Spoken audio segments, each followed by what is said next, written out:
మన ఆంధ్రప్రదేశ్‌లో గూడా మొన్న పవన్ కళ్యాణ్ గారు చెప్పుకొచ్చారు. రోహింగ్యాలని బంగ్లాదేశీయుల్ని ఐడెంటిఫై చేయండని. కానీ ఎవడు పట్టించుకోవట్ల.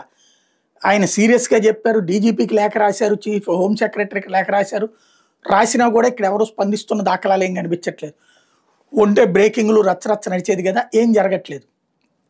వాస్తవంగా చాలా ఏరియాల్లో కొత్త మొఖాలు కనబడుతున్నాయి.